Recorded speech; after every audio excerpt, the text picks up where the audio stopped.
From the city on a hill, the Tambuli beckons, bringing good news and glad tidings from all over the diocese. A blessed Sunday, everyone. I am Jude Liao, and this is Tambuli.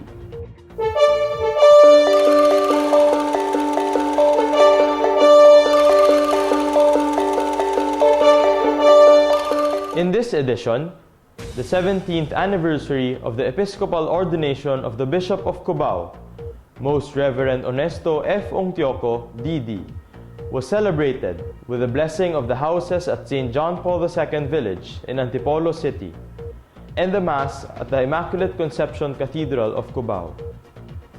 To mark the opening of classes in the schools within the Diocese of Cubao, a Holy Spirit Mass was celebrated at the Cubao Cathedral.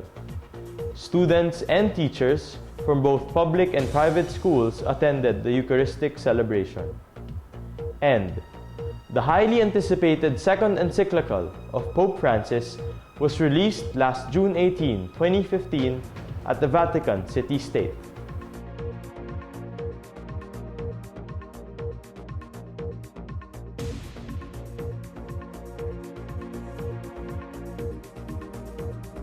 Thank you for joining us.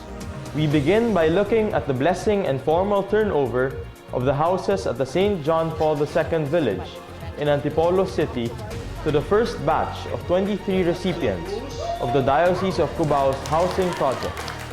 The rite of blessing was led by Bishop Ernesto F. Ongtioco at 9 o'clock in the morning of June 18, 2015. Monsignor Daniel Santamaria, Cubao's Vicar General, and also the primary proponent of the pabahay ng diocese was also there, together with the parish priests of the 23 families. St. John Paul II Village, pabahay ng Diocese of Cubao. The Roman Catholic Diocese of Cubao dedicates this housing project, St. John Paul II Village, to the employees of the Diocese of Cubao, blessed and inaugurated on this 18th of June 2015 by His Excellency Most Reverend Ernesto F. Ongtioco, D.D., on the occasion of his 17th Episcopal ordination anniversary. Yay! Ang pakiramdam ko po ngayon na ngayon po talaga, ito na talaga, nasa amin na po yung susi. Masayang-masaya po kasi nandito na, dati po, isang pangarap lang ito, ngayon po naging totoo na. Kaya maraming salamat po sa inyo. At 6 o'clock that evening, a concelebrated Mass for the 17th anniversary of the Episcopal ordination of Most Reverend Ernesto Ongtioco was held at the Immaculate Conception Cathedral. He has been the first Bishop of Cubao for 12 years now. Bishop Ness was joined by 30 of his brother priests from the diocese. To be a priest is a serious or great responsibility. To be a bishop is a great responsibility. Kung nakasupply, nakakabukuha ko ng 17 years, it's not because of my effort, but by God's grace, God's mercy. Immediately after the Mass was the blessing of the bishop's new residence just across the cathedral.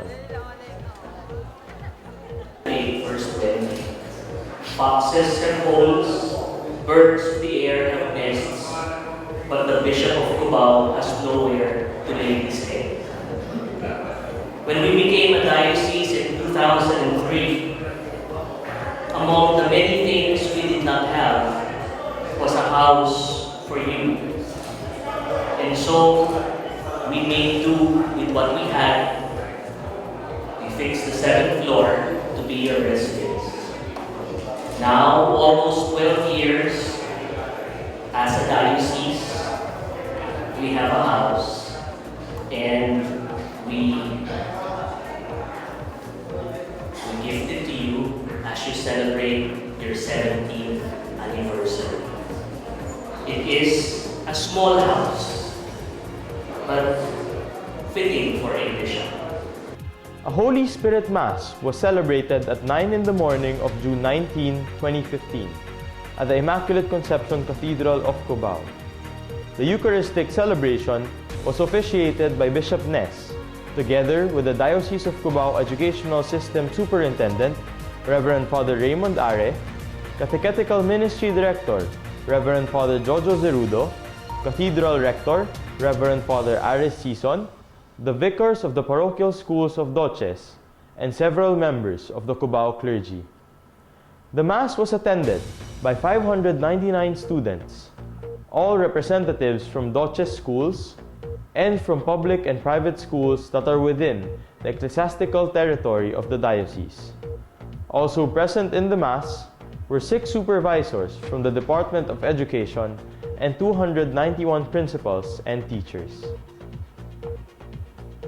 The Ministry for Altar Servers had their annual renewal formation, which began in May 2015 and ended last June 13, 2015. A total of 1,473 servers coming from the 46 parishes of the diocese renewed their commitment to serve. My idol is that person on the cross, Who is it? Jesus Christ. Very good. And you? Same as the same. According to Jeff Velasco, coordinator of the Ministry for Altar Servers, the annual activity is one of the requirements to continue serving at the volunteers' respective parishes. Only those who have attended the renewal program may be commissioned by the bishop as altar servers.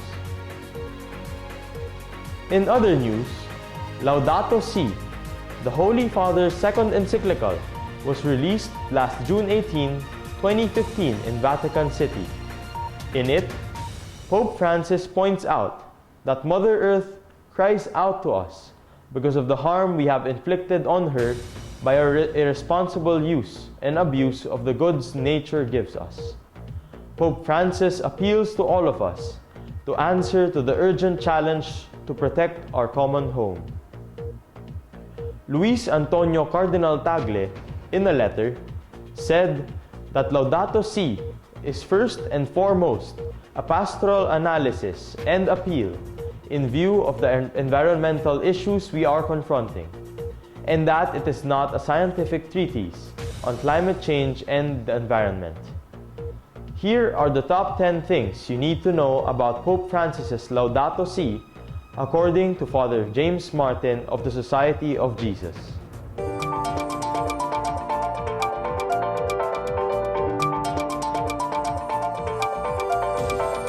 Pope Francis has just released his new encyclical on the environment, Laudato Si. Here are the top 10 messages of the new encyclical. First, the big contribution of Laudato Si is an overview of the environmental crisis from a religious point of view. Until now, the dialogue about the environment was framed mainly with political, scientific, and economic language. Now, the language of faith decisively enters the discussion. Second, the disproportionate effect of environmental change on the poor is strongly highlighted in almost every page of the document, and the Pope provides many examples of the effects of climate change, whose worst impacts, he says, are felt by those in developing countries. Third, Pope Francis takes aim at the technocratic mindset, where technology is seen as the key to human existence. He critiques an unthinking reliance on market forces in which every technological advancement is embraced before thinking about how it will affect our world. Christian spirituality, by contrast, offers a growth marked by moderation and the capacity to be happy with little. Fourth, against those who argue that a papal encyclical on the environment has no real authority, Pope Francis explicitly states that Laudato Si is now added to the body of the Church's social teaching. It continues reflection on modern-day problems that began with Leo XIII encyclical Rerum Novarum on capital and labor in 1891. Fifth, discussions about ecology can be grounded in the Bible and church tradition. In Chapter 2, Pope Francis introduces the Gospel of Creation, in which he leads readers through the call to care for creation that extends as far back as the book of Genesis, when humankind was called to till and keep the earth. But sadly, we have done too much tilling and not enough keeping. Sixth, everything is connected. Laudato Si is a systematic approach to the problem. First, the Pope links all of us to creation. We are part of nature, included in it, and thus in constant interaction with it. But our decisions have an inevitable effect on the environment. A blind pursuit of money that sets aside the interests of the marginalized and poor and the ruination of the planet are connected. Seventh, Pope Francis does not try to prove anything about climate change. Rather, his encyclical accepts the best scientific research available today and builds on it. So Laudato Si draws on both church teaching and contemporary scientific findings from all fields to help modern-day people reflect on important questions. Eighth, Pope Francis critiques those who ignore the problems of climate change, and especially its effect on the poor. Why are so many of the wealthy turning away from the poor? Not only because some view themselves as more worthy than others, but also because frequently decision makers are, for the most part, removed from the poor, with no real physical connection to their brothers and sisters. Selfishness also leads to the evaporation of the notion of the common good. Ninth, perhaps more than any encyclical, Pope Francis draws from the experiences of people from around the world, referring to the findings of bishops' conferences in Africa, Asia, Europe, and the Americas. The Pope calls into dialogue and debate all people about our common home. And finally, this encyclical is addressed to everyone on the planet and calls for a new way of looking at things. We face an urgent crisis when the earth has begun more and more to look like, in Pope Francis's vivid language, an immense pile of filth. Still, the document is hopeful, reminding us that because God is with us, all of us can strive to change course. We can move towards an ecological conversion in which we can listen to the cry of the earth and the cry of the poor. To use religious language, what the Pope is calling for is conversion.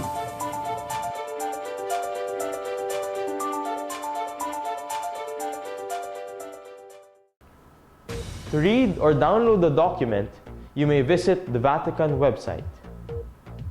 Now for a look at what's happening in the Diocese of Cubao this week. The Ministry for Youth Affairs will have its Diocesan Youth General Assembly on June 27, 2015, Saturday, at 2 o'clock in the afternoon at the 3rd floor of the Obispado de Cubao. Please get in touch with the MYA office at 723-5114, local 517, for inquiries and details. June 27 is the Feast of Our Lady of Perpetual Help. The Fiesta Mass at Our Lady of Perpetual Help Parish in Project 8 is on Saturday, June 27 at 10 a.m., while the Fiesta Mass at OLPH 13th Avenue, Cubao is on Sunday, June 28 at 5 p.m. Both Fiesta Masses will be presided by Bishop Honesto Ongtioco. That's all the time we have this week. I'm Jude Liao. Join us again next time as we bring you more stories from in and around the diocese at the next summon of the Tambuli.